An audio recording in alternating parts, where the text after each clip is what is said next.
ఆకాశమును భూమిని సముద్రములను అందలి సమస్తమును సృష్టించిన సర్వశక్తి గల మా ప్రియ పరలోకపు తండ్రి, ఆకాశము నా సింహాసనము, భూమి నా పాదపీఠము అని తెలియజేసిన మా కన్న తండ్రి, ఆకాశ మహాకాశాలే పట్టచాలటువంటి మా ప్రియ పరలోకపు తండ్రి, మహోన్నతుడా, మహాగణుడా, మహాశక్తి సంపన్నుడా, మీ ఘనమైన నామమునకు, శ్రేష్టమైన నామమునకు, శక్తి కలిగిన ఉన్నతమైన నామమునకు ప్రభు అయిన యేసుక్రీస్తు వారి పేరిట స్తుతులు స్తోత్రములు చెల్లిస్తున్నాం. నాయన తండ్రి, మమ్ములను మా కుటుంబాలను ఇంతవరకు ఎంతగానో కాచి కాపాడి సజీవులుగా ఉంచి మీ సన్నిధికి చేర్చి మిమ్మల్ని ఆత్మతోనూ సత్యముతోనూ ఆరాధించే అవకాశమును, ఆత్మలను రక్షించే శక్తి గల వాక్యాన్ని వినే గొప్ప భాగ్యమును మాకు ప్రసాదించిన విధానమును బట్టి క్రీస్తు వారి పేరిట స్తుతులు స్తోత్రాలు చెల్లిస్తున్నాం. నాయన మీ దాసుడునైన నేను మీ పక్షముగా నిలబడి తండ్రి,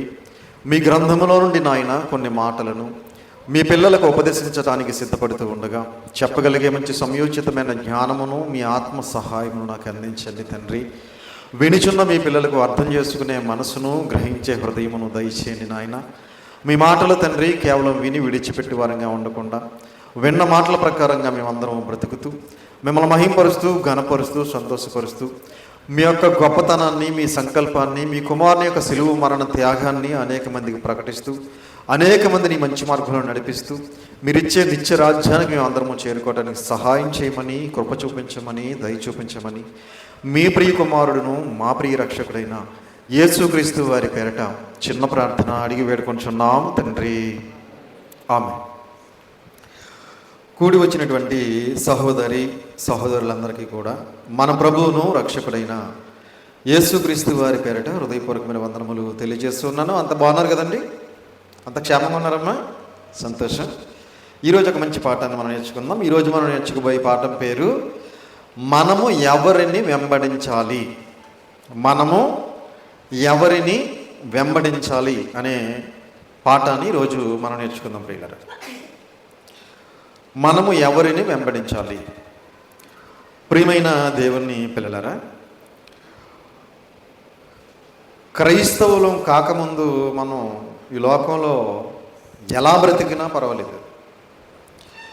క్రైస్తవులమైన తర్వాత దేవుడు ఎలా బ్రతకమన్నాడో అలా బ్రతికి దేవుడిచ్చే నిత్యరాజ్యానికి మనందరము కూడా చేరుకోవాలనేది దేవుని యొక్క ఆలోచన. బాప్తిస్తానికి ముందు మనం ఆయన పిల్లలు కాదు ఆయన దృష్టిలో. ఎందుకంటే అపరాధముల చేత, పాపముల చేత చచ్చిపోయాం. ఎప్పుడైతే మనం బాప్తిసం తీసుకుంటామో అప్పుడు తిరిగి మనందరము కూడా నూతనంగా జన్మించిన వరం అవుతాం. దేవుని రాజ్యంలో సభ్యత్వాన్ని పొందుకున్న వాళ్ళం అవుతాం. అప్పటి నుంచి మనం ఎలా బ్రతుకుతున్నామనే దానిని దేవుడి పరిగణలోనికి తీసుకుంటాడు. కాబట్టి ప్రియమైన దేవుని వారలారా, దేవునిలోకి వచ్చిన తర్వాత మనం లోకంలో ఉన్న వారిని వెంబడించకూడదు. లోకంలో ఉన్నప్పుడు లోకంలో ఉన్న వారిని వెంబడించాం. దేవునిలోకి వచ్చిన తర్వాత లోకంలో ఉన్న వారిని వెంబడించకూడదు. కానీ విచిత్రం ఏంటంటే దేవునిలోకి వచ్చిన తర్వాత కూడా ఈరోజు చాలామంది క్రైస్తవ్యంలో యువతీ యువకులు ఈ లోకంలో ఉన్నటువంటి హీరోల్ని వెంబడిస్తున్న వారు ఉన్నారు. లేడీస్ అయితే హీరోయిన్స్ని వెంబడిస్తున్న వారు కూడా ఉన్నారు. ఈ లోకంలో ఉన్న హీరోలను, హీరోయిన్స్ని దేవునిలోకి వచ్చిన తర్వాత మనం వెంబడించకూడదు. ఏమండి? కొంతమంది అయితే ఈ లోకంలో ఉన్నటువంటి క్రీడాకారులను వెంబడిస్తూ ఉంటారు. క్రీడాకారులు ఉంటారు కదా, కొంతమంది ఛాంపియన్స్, వాళ్ళని వెంబడిస్తూ ఉంటారు.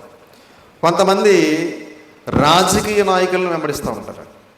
కొంతమంది వ్యాపారవేత్తలను వెంబడిస్తూ ఉంటారు. కొంతమంది సంఘ సంస్కర్తలను వెంబడిస్తూ ఉంటారు. ఇలా మనం చెప్పుకుంటూ పోతే చాలామందిని వెంబడిస్తున్నారు. విచిత్రం ఏంటో చెప్పమంటారా? ఈ లోకంలో మనం ఎవరినైతే వెంబడిస్తున్నామో వారికే ఒకవేళ ప్రాణాపాయ స్థితి వస్తే వారు కూడా దేవుణ్ణే వెంబడించాలి. అర్థమవుతుందండి? మనం ఎవరైతే మనల్ని ఆదుకుంటారనుకుంటున్నామో, ఎవరైతే మనకి మేలు చేస్తారని వెంబడిస్తున్నామో వాళ్ళకే ఏదైనా సమస్య వస్తే వాళ్ళు కూడా దేవుణ్ణే వెంబడించాలి, దేవుడి మీదే ఆధారపడాలి. 2000 సంవత్సరాల క్రితం కొంతమంది ఎవరిని వెంబడించారో ఒకసారి మనం బైబిల్ గ్రంథంలో వెళ్ళి చూడగలిగితే మత్తయి గారు రాసిన సువార్త 4వ అధ్యాయం, మత్తయి గారు రాసిన సువార్త 4వ అధ్యాయము, మత్తయి గారు రాసిన సువార్త 4వ అధ్యాయం 25వ వచనం జాగ్రత్తగా చూడండి పిల్లలు. మత్తయి గారు రాసిన సువార్త 4వ అధ్యాయం 25. గలిలయ, దెకపొలి, యెరూషలేము, యోదయ అను ప్రదేశముల నుండి యొర్దానునకు అవతల నుండి బహుజన సమూహములు ఆయనను వెంబడించెను. ఎవరిని? ఆయననంటే ఎవరిని? యేసుక్రీస్తు వారిని. ఎవరెవరు వెంబడిస్తున్నారట? చాలామంది వెంబడిస్తున్నారట. ఏమండి?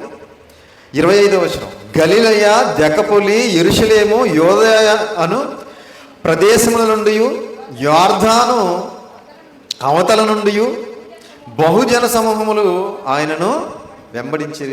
చాలా జన సమూహాలు యేసుక్రీస్తు వారిని వెంబడించారట.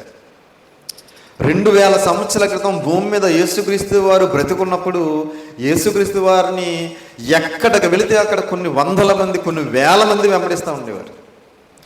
అరణ్యంలో ఉంటే అరణ్యంలోకి వెళ్ళిపోతూ ఉండేవారు, కొండ మీద ఉంటే కొండ మీదకి వెళ్ళిపోతూ ఉండేవారు. ఏమండి? దేవాలయంలో ఉంటే దేవాలయంలోకి, సమాజ మందిరంలో ఉంటే సమాజ మందిరంలోనికి, ఏదైనా సముద్ర తీరంలో ఉంటే సముద్ర తీరంలోనికి, ఇలా ఆయన ఎక్కడ ఉంటే అక్కడికి కొన్ని వేల మంది ఆయన వెంబడించేవారు. ఎందుకు వెంబడించేవారు? ఏమండి?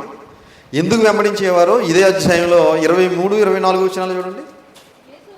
యేసు వారి సమాజ మందిరములలో బోధించుచు దేవుని రాజ్యమును గూర్చిన సువార్తను ప్రకటించుచు ప్రజలలోని ప్రతి వ్యాధిని, రోగమును స్వస్థపరచుచు గలిలయనంతటా సంచరించెను. యేసుక్రీస్తు వారు దేవుని రాజ్యమును గురించి ప్రకటిస్తున్నాడట, అలాగే సువార్త ప్రకటిస్తున్నాడట. ప్రకటిస్తూ ప్రజలలోని ప్రతి వ్యాధిని, రోగమును స్వస్థపరుస్తున్నాడట. ప్రతి వ్యాధిని, ప్రతి రోగాన్ని కూడా స్వస్థపరుస్తున్నాడట. గలిలయనంతటా సంచరించుచుండెను. ఆయన కీర్తి సిరియా దేశం అందంతటా వ్యాపించెను. ఆయన కీర్తి అంటే ఆయన పేరు. యేసుక్రీస్తు వారు చేస్తున్నటువంటి ఆ అద్భుతాలను బట్టి, ఆ సూచక్రియలను బట్టి, ఆ మహత్కార్యాలను బట్టి, ఆయన చేస్తున్న సువార్తను బట్టి ఆయన పేరు సిరియా దేశం అందంతటా వ్యాప్తి చెందిందట. నానా విధములైన రోగముల చేతను, వేదనల చేతను పీడింపబడిన వ్యాధిగ్రస్తులను అందరినీ, దయ్యము పట్టిన వారిని, చాంద్ర రోగులను, పక్షవాయువు గలవారిని వారు ఆయన యొద్దకు తీసుకుని రాగా ఆయన వారిని స్వస్థపరిచెను. ఏమండి? రకరకాల రోగాలు కలిగిన వారు అందరినీ కూడా ఆయన దగ్గరికి తీసుకొచ్చేస్తున్నారు. ఏమండి? ప్రతి వ్యాధిని, ప్రతి రోగాన్ని ఆయన తగ్గిస్తున్నాడు. ఈ విషయం ఇదిగో ఆ సిరియా దేశం అంతటా వ్యాప్తి చెందింది. ఆ చుట్టుపక్కల దేశాలందరికీ తెలిసిందట. ఇప్పుడు ఏం చేస్తున్నారు? రోగాలు ఉన్న వాళ్ళందరూ ఆయన వెంబడిస్తున్నారు. ఆయన చెప్పే దేవుని రాజ్యం గురించి వినడానికి కాదు, ఆయన చెప్పే సత్య సువార్తను వినడానికి కాదు. మనిషి దేని గురించి ఎక్కువ ఆలోచిస్తాడు అంటే శరీరానికి ఉన్నటువంటి అనారోగ్యాల గురించి ఆలోచిస్తాడు. ఏమండి? రోగం తగ్గించుకోవాలి, ఏ హాస్పిటల్కి వెళ్తే తగ్గుతుంది, ఏ డాక్టర్ దగ్గరికి వెళ్తే తగ్గుతుంది అని తెలుసుకుని మరి ఎంత దూరమైనా వెళతాడు. తన రోగాన్ని తగ్గించుకోవడానికి ఎంత ఖర్చు పెట్టడానికైనా ఇష్టపడతాడు. ఏమండి? ఎందుకంటే ఆరోగ్యంగా ఉండాలి. ఆరోగ్యంగా ఉంటేనే కదా ఉద్యోగమైనా, వ్యాపారమైనా, కూలిపోయినైనా ఏదైనా చేయగలుగుతాం. ఆరోగ్యం లేకపోతే ఏం చేయగలుగుతాం చెప్పండి?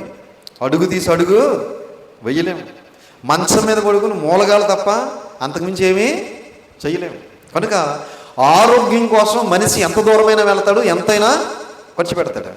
ఇప్పుడు యేసుక్రీస్తు వారి దగ్గరికి వెళ్ళడం వలన డబ్బులు ఖర్చు అవ్వట్లేదు, ఆయన ఫ్రీగా వైద్యం చేస్తున్నాడు. కాబట్టి చాలా జన సమూహాలు ఏం చేస్తున్నారంటే ఆయన ఎక్కడుంటే అక్కడికి ఆయన్ని వెంబడిస్తున్నారు. ఎందుకంటే కేవలం రోగాల కోసం. అదే విషయాన్ని మరలా మనం చూడగలిగితే మరొక అద్భుతమైన మాట మార్కు సువార్త, యోహాను సువార్త, క్షమించాలి, యోహాను సువార్త 6వ అధ్యాయం 2వ వచనం చూడండి పిల్లరా. యోహాను గారు రాసిన సువార్త 6వ అధ్యాయం 2వ వచనం. రోగుల ఎడల ఆయన చేసిన సూచక క్రియలను చూచి బహుజనులు ఆయనను వెంబడించిరి. యోహాను సువార్త 6:2 అందరూ చూడాలి. 6:2 రోగుల ఎడల ఆయన చేసిన సూచక క్రియలను చూచి, రోగుల ఎడల ఆయన చేసిన సూచక క్రియలను చూచి. ఏం చూసి వస్తున్నారు? పలానా ఆయనకి పక్షవాతం తగ్గించాడు, పలానా వాళ్ళకి కుష్ఠవ్యాధి తగ్గించాడు, పలానా వాళ్ళకి చాంద్ర రోగం తగ్గించాడు. ఇలా ఎవరైతే రోగగ్రస్తులుగా ఉండి స్వస్థత పొందుకున్నారో వారిని చూచి ఏం చేస్తున్నారట? జనసమూహాలు ఆయన వెంబడిస్తున్నారట. ఏమండి? అంతేగాని ఆయన చెబుతున్న మహాజ్ఞానపు మాటలు వినటానికి కాదు. ఏమండి? ప్రపంచ మేధావులకందని మహోన్నతమైన మాటలు చెబుతున్నాడని కాదు ఆయన వెంబడించేది. దేనికోసం అంటే కేవలం స్వస్థతలు, రోగాలు. ఈరోజు కూడా అలాగే ఉన్నారు చాలామంది. అక్కడక్కడ స్వస్థత శాలలు ఉంటాయి, మీరు గమనించారా? ఏమండి? పశువుల శాలలాగానే స్వస్థత శాలలు పెడతా ఉంటారు మన వాళ్ళు. ఏమండి? దేవుడు నాకు కల్లో కనిపించాడు, నాకు వరం ఇచ్చాడు, అందరికీ ప్రార్థన చేసి రోగాలు తగ్గించమన్నాడు. వీళ్ళకి ఒక పెద్ద సాక్ష్యం మళ్ళీ. ఏమండి? వాక్యం ఏమున్నది అక్కడ? 7 వారాలు తిరగండి, మీకు ఎలాంటి రోగమైనా తగ్గిపోద్ది. ఇదొక వ్యాపారం. ఏమండి? ప్రియమైన దేవుని వల్ల కనుక యేసుక్రీస్తు వారి దగ్గరికి మొదటి శతాబ్దంలో ఎక్కువ శాతం వెంబడించిన వాళ్ళు ఎవరు అంటే స్వస్థతల కోసం, తక్కువ శాతం వాక్యం వినడానికి. అలాగే ఇంకా ఎవరు వెంబడించారో మరొక మాట మనం చూడగలిగితే మార్కు సువార్త 6:1. మార్కు సువార్త 6:1 చూడండి పిల్లలు. మార్కు గారు రాసిన సువార్త 6:1.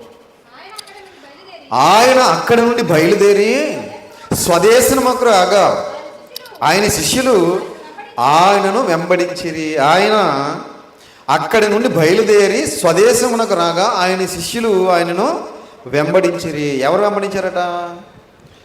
జన సమూహాలు వెంబడించారు ముందు. ఇప్పుడు శిష్యులు వెంబడిస్తున్నారు. ఎంతమంది ఆయన శిష్యులు? ఏమండి? యేసుక్రీస్తు వారి శిష్యులు ఎంతమంది? 12 మంది తెలుసు మనకి. కానీ ఆయన శిష్యులు ఎంతమంది తెలుసండి? 70 మంది శిష్యులు ఆయనకి. ప్రారంభంలో ఆయనకి ఎంతమంది శిష్యులు తెలుసా? 70 మంది శిష్యులు. చూస్తారు ఇంకొకసారి. లోక గారు రాసిన సువార్త 10వ అధ్యాయం. లోక గారు రాసిన సువార్త 10వ అధ్యాయము 17వ వచనం చూడండి. లోక గారు రాసిన సువార్త 10వ అధ్యాయం 17. ఆ 70 మంది శిష్యులు సంతోషంతో తిరిగి వచ్చి, ప్రభువా, దయ్యములు కూడా నీ నామము వలన మాకు లోబడుచున్నవని చెప్పగా. అంటే యేసుక్రీస్తు వారికి ప్రారంభంలో ఎంతమంది శిష్యులు అనమాట? 70 మంది శిష్యులు. ఏమండి? చివరికి ఎంతమంది మిగిలారు అమ్మా? కాదు, 11. ఏమండి? 12 మందిలో మళ్ళీ ఒకటి వెళ్ళిపోయాడు కదా. 70 మంది నుంచి 12 నుంచి మళ్ళీ 11. 70 మంది శిష్యులు ఏం చేశారట? ఏమండి? 70 మంది శిష్యులు సంతోషంతో తిరిగి వచ్చి, ప్రభువా, దయ్యములు కూడా నీ నామమున మాకు లోబడుచున్నామని చెప్పగా సంతోషంతో వచ్చేసారట. ప్రభువా, నీ నామాన్ని మేము ప్రార్థన చేస్తుంటే దయ్యాలు కూడా మాకు లోబడిపోతున్నాయి ప్రభువా అని చెప్పాడు. అంటే 70 మంది శిష్యులు. తర్వాత ఈ 70 మంది ఏమైపోయారో చూస్తారంటే ఒకసారి. ఏమండి? యోహాను గారు రాసిన సువార్త 6వ అధ్యాయం. యోహాను గారు రాసిన సువార్త 6వ అధ్యాయం. యోహాను గారు రాసిన సువార్త 6వ అధ్యాయము 65వ వచనం చూడండి. 65వ వచనం నుంచి. మరియు ఆయన తండ్రి చేత వానికి కృప అనుగ్రహింపబడకుంటే ఎవడును నా యొద్దకు రాలేడని ఈ హేతువును బట్టి మీతో చెప్పితేనే. నేను యేసుక్రీస్తు వారు ఒక అద్భుతమైన మాట తెలియజేస్తున్నారు ఇక్కడ. ఏం చెప్తున్నారంటే, మరియు ఆయన తండ్రి చేత వానికి కృప అనుగ్రహింపబడకుంటే ఎవడునూ నా యొద్దకు రాలేడని ఈ హేతువును బట్టి మీతో చెప్పితేనే. నేను తండ్రి చేత కృప అనుగ్రహించబడితేనే ఎవడైనా నా దగ్గరకు వస్తాడు. తండ్రి చేత కృప అనుగ్రహించబడకపోతే ఎవడు నా యొద్దకు రాడు అని యేసుక్రీస్తు వారు చెప్పారు. ఇప్పుడు మనందరము కూడా ఇక్కడికి వచ్చామంటే తండ్రి మనందరికీ కృప అనుగ్రహించాడు కాబట్టి వచ్చాం. ఏమంటే మరి చాలామంది రావట్లేదండి. చాలామంది లోకంలో ఉన్నారు కదా, ఎందుకు రావట్లేదు? తండ్రి చేత కృప వారికి అనుగ్రహించబడలేదు అని అర్థం. అంతే కదండి?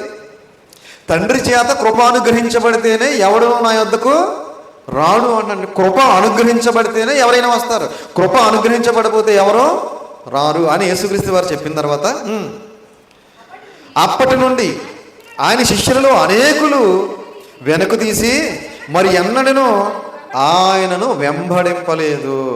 అప్పటి నుండి ఎప్పుడైతే ఈ మాట చెప్పారో యేసుక్రీస్తు వారు, అప్పటి నుండి ఆయన శిష్యులలో అనేకులు ఏం చేశారట? ఏమండి, ఇంక వెంబడించట్లేదు, ఆయన వెనకాల వెళ్ళట్లేదు, వెళ్ళిపోయారనమాట. వెంబడింపలేదు.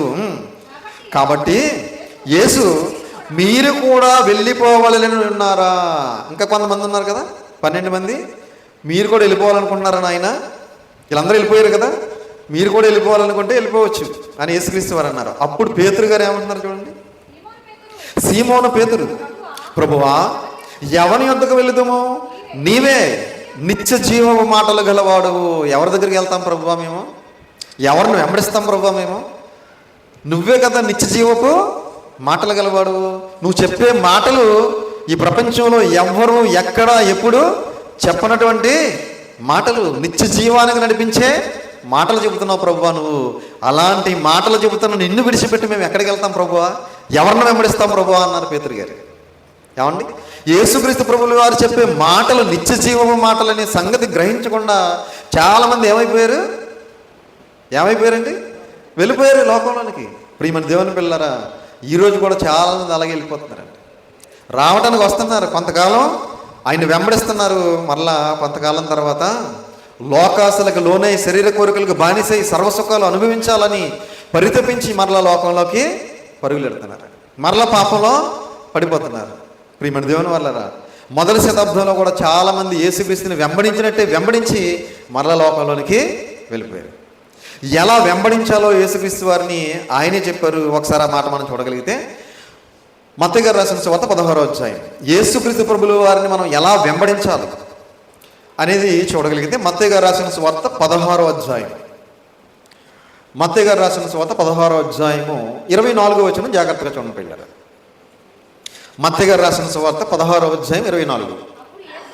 అప్పుడు యేసు తన శిష్యులను చూచి, ఎవడైనను నన్ను వెంబడింపగోరిన ఎడల తన్ను తాను ఉపేక్షించుకొని తన సిలువనెత్తుకొని నన్ను వెంబడింపవలెను. ఎవరైనా ఒకవేళ నన్ను ప్రపంచంలో నన్ను వెంబడించాలనుకుంటున్నారా? అయితే ఎలా వెంబడించాలంటే తన్ను తాను, అందరూ చూడాలి, మత్తయి సువార్త 16వ అధ్యాయము 24వ వచనం అందరూ చూడాలి. తన్ను తాను ఉపేక్షించుకొని సిలువనెత్తుకొని నన్ను వెంబడింపవలెను. తన్ను తాను ఉపేక్షించుకోవడం అంటే ఏమండి? తన్ను తాను తగ్గించుకొని, ఏమండి, తన్ను తాను తనకున్నవన్నీ కూడా ఇంకా విడిచిపెట్టుకొని తన జీవితాన్ని దేవునికి సమర్పించుకొని తన్ను తాను ఉపేక్షించుకొని తన సిలువనెత్తుకొని నన్ను వెంబడింపవలెను. సిలువెత్తుకోమన్నాడు కదా అని ఈరోజు చాలామంది ఏం చేస్తున్నారు తెలుసండి? సంవత్సరానికి ఒకసారి ఒక చెక్క సిలువెత్తుకుని రోడ్ల మీద నడుస్తున్నారు. ఇది ఎంత అవమానం అండి! ఇది క్రీస్తుకి అవమానం, ఇది దేవునికే అవమానం, క్రైస్తవ్యానికి అవమానం ఇది. ఏమండి, సిలువెత్తుకోమంటే నిన్ను అట్ట సిలువ చెక్క సిలువ ఎత్తుకుని ఏమంటే రోడ్ల మీద నడమని కాదు, సిలువ శ్రమలకు సాదృశ్యం. అవునా? నువ్వు ఎప్పుడైతే క్రీస్తులోకి వచ్చావో ఆ రోజు నుంచి నీకు శ్రమలు అనేవి వస్తాయి. ఆ శ్రమలన్నీ కూడా నువ్వు తట్టుకుంటూ నువ్వు ఆయన అడుగుజాడల్లో నడుచుకోమని అర్థం. అంతేగాని సిలువెత్తుకుని నడవమంటే, వెంబడించమంటే చెక్క సిలువెత్తుకుని రోడ్ల మీద నడవమని కాదు. ఈరోజు చాలామంది అబద్ధ బోధకులు, దొంగ బోధకులు ఏం చేస్తున్నారంటే ఒక అట్టముక్కతో చేసినటువంటి సిలువు చేసుకుని, అది పెద్ద బరువు ఉండదు, ఏమండి, ఒక డూప్లికేట్ సిలువు చేయించుకొని ఒక అంగీ వేసుకుని ఈయనే యేసుక్రీస్తులాగా ఫీల్ అవుతూ ఆ చెక్క సిలువ పట్టుకుని రోడ్డు మీద నడుస్తుంటే కొంతమంది గొర్రెలు వాక్యం చదవరు వెళ్ళాలి, ఏమండి, బైబిల్ చదవరు వెళ్ళాలి, వాక్యాన్ని గ్రహించరు, ఆయన వెనకాల వెంబడిస్తూ ఉంటారు పాటలు పాడుకుంటూ. ఇది ఎంత అవమానమో తెలుసా అండి క్రైస్తవ్యానికి? క్రీస్తుకే అవమానం ఇది. కనుక మనకు వచ్చినటువంటి శ్రమలన్నీ భరించుకుంటూ ఆయన అడుగుజాడలు నడుచుకుంటూ ఆయనని పోలి జీవిస్తూ మనందరము కూడా పరలోకానికి వెళ్ళడానికి సిద్ధపడాలి తప్ప ఏమంటే ఇలాంటి లోక సంబంధమైనటువంటి వేషాలు మనం వేయకూడదు. ఇవన్నీ దేవుడు పట్టించుకోవడం ఇలాంటివి చేస్తే. దేవుడి దగ్గర నేనేదో మెప్పు పొందుకుంటాను, దేవుడి దగ్గర గొప్పవాడిని అవుతాను అనుకుంటున్నారు చాలామంది ఇలాంటివి చేసి. కొంతమంది రియల్గా కూడా సిలువ వేయించుకోవడానికి సిద్ధపడుతున్నారు. తెలుసా మీకు? కొంతమంది రియల్గా కాళ్ళల్లో చేతుల్లో మేకులు కొట్టించుకుని దేవుడి దగ్గర ఏదో గొప్పవాడిని అనిపించుకోవాలి, లేదా సమాజంలో నేను ఏదో గొప్పవాడిని అనిపించుకోవాలని ఈ మధ్యకాలంలో చాలామంది సిలువ వేయించుకోవటానికి కూడా సిద్ధపడుతున్నారు. అందులో లేడీస్ కూడా ఉన్నారు. ఇది మరీ విచిత్రం. ఏమండి ప్రియమైన దేవుని వల్లరా, ఇలా సిలువ వేయించుకోమని ఎక్కడ చెప్పలేదు. సిలువెత్తుకుని నడవమంటే ఏమంటే మనకు వచ్చినటువంటి శ్రమలన్నీ కూడా భరించుకుంటూ ఆయన అడుగు జాడల్లో నడుచుకుంటూ ఆయన రాకడ కోసం మనం సిద్ధపాటు కలిగి ఉండమని అర్థం. కనుక ప్రియమైన దేవుని వల్లరా, ఎవడైనా నన్ను వెంబడింపగోరని ఎడల తన్ను తాను ఉపేక్షించుకొని తన సిలువని ఎత్తుకొని నన్ను వెంబడింపవలెను. ఆయన వెంబడించేవారు ఎలా నడుస్తారో ఆయనే చెప్పాడు. ఒకసారి చూద్దాం. యోహాను గారు రాసిన సువార్త 8వ అధ్యాయం వాక్య పఠనం చేసుకున్నాం కదా. యోహాను గారు రాసిన సువార్త 8వ అధ్యాయము 12వ వచనం చూడండి పిల్లలు. యోహాను గారు రాసిన సువార్త 8వ అధ్యాయం 12వ వచనం. మరలా యేసు, నేను లోకమునకు వెలుగును, నన్ను వెంబడించేవాడు చీకటిలో నడువక జీవపు వెలుగు కలిగి ఉండునని వారితో చెప్పెను. యేసుక్రీస్తు వారు స్వయంగా చెబుతున్నటువంటి మాట. నేను లోకమునకు వెలుగును. లోకానికి వెలుగైన యేసుక్రీస్తు వారు, లోకాన్ని వెలిగించడానికి వచ్చినటువంటి మహోన్నతమైన వ్యక్తి అయిన ఏమండి, నేను లోకమునకు వెలుగును, నన్ను వెంబడించువాడు చీకటిలో నడవక. చీకటిలో అంటే పాపములో నడవక. అంతేనా? చీకటి దేనికి సాదృశ్యం? పాపానికి సాదృశ్యం. వెలుగు దేనికి సాదృశ్యం? పరిశుద్ధతకు సాదృశ్యం. కనుక నేను లోకమునకు వెలుగును, నన్ను వెంబడించేవాడు చీకటిలో నడవక అంటే పాపంలో నడవకూడదు. ఇంకా మనం ఎప్పుడైతే క్రీస్తులోకి వచ్చామో, ఎప్పుడైతే క్రైస్తవ్యాన్ని స్వీకరించామో, ఎప్పుడైతే క్రీస్తు రాజ్యంలో సభ్యులుగా చేరామో, ఎప్పుడైతే మనం క్రీస్తు అడుగుజాడలు నడుచుకుంటున్నామో ఇంకా మనం పాపం జోలికి వెళ్ళకూడదు. అందుకే చీకటిలో నడవక జీవపు వెలుగు కలిగి ఉండునని వారితో చెప్పిను. ఏ వెలుగు? జీవపు వెలుగు అంటే నిత్య జీవానికి వెళ్ళే వెలుగు కలిగి ఉంటారు అన్నమాట. ఏమంటే జీవపు వెలుగు కలిగి ఉండని వారితో చెప్పాను. మరి ఏది క్రైస్తవ్యంలో చాలా మందిలో ఈ జీవపు వెలుగు కనబడట్లేదేంటి? ఏమండి కనబడుతుందండి? అంటే యేసుక్రీస్తు వారిని వెంబడించట్లేదు అనమాట వీళ్ళు. ఏమండి యేసుక్రీస్తు వారిని వెంబడిస్తే జీవపు వెలుగు కనబడుతుంది వారిలో. ఏమండి నిత్య జీవానికి వెళ్ళే జాబితాలో వారు ఉంటారు. కానీ ఈరోజు చాలామంది నిత్య జీవానికి వెళ్ళే జాబితాలో కనబడట్లేదు ఎవరు కూడా. ఏమండి ఏదో పేరు గల క్రైస్తవులుగా కనబడుతున్నారు తప్ప నిజమైన వాక్యానుసారమైనటువంటి జీవితం వారిలో కనబట్టలేదు. నిజమైన భక్తి వారిలో కనబట్టలేదు. నిజమైన విశ్వాసం వారిలో కనబట్టలేదు. వాక్యానుసారమైన ప్రవర్తన వారిలో కనబట్టలేదు. ప్రియమైన దేవుని కనబడుతుందండి. ఏదో అలా వెళ్తున్నాం, వింటున్నాం, వచ్చేస్తున్నాం. ఏదో వెళ్తున్నాం, వింటున్నాం, వచ్చేస్తున్నాం అంతే తప్ప ఆ విన్న వాక్యానుసారంగా బ్రతికి దేవుడున్న లోకానికి వెళ్ళాలి అనే ఆలోచన ఈరోజు చాలామందిలో లేదు. ప్రియమైన దేవుని వాళ్ళారా, కనుక యేసుక్రీస్తు వారిని నిజంగా మనం వెంబడిస్తే మనం ఏం కలిగి ఉంటామట? జీవపు వెలుగు కలిగి ఉంటామట. ఇంతకీ మనం ఆయన వెంబడిస్తే మనకి ఏమిస్తాడు ఆయన? ఏమండి యేసుక్రీస్తు వారిని మనం వెంబడిస్తే మనకి ఏమిస్తాడు? ఏమండి ఈ లోకంలో ఎవరినైనా వెంబడిస్తే మనకి ఈ లోక సంబంధమైనవేవో ఇస్తారు. మరి యేసుక్రీస్తు వారిని వెంబడిస్తే మనకి ఏమిస్తాడు అనేది చూడగలిగితే యోహాను గారు రాసిన సువార్త 10వ అధ్యాయం, యోహాను గారు రాసిన సువార్త 10వ అధ్యాయము 27-28 వచనాలు జాగ్రత్తగా చూడండి వెళ్ళారు. యోహాను గారు రాసిన సువార్త 10వ అధ్యాయము 27-28. నా గొర్రెలు నా స్వరము వినును, నేను వాటిని ఎరుగుదును, అవి నన్ను వెంబడించును, నేను వాటికి నిత్య జీవమునిచ్చుచున్నాను కనుక అవి ఎన్నటికి నశింపవు, ఎవడునూ వాటిని నా చేతిలో నుండి అపహరింపడు. తీసిరమ్మా యోహాను గారు రాసిన సువార్త 10వ అధ్యాయం 27-28 వచనాలు.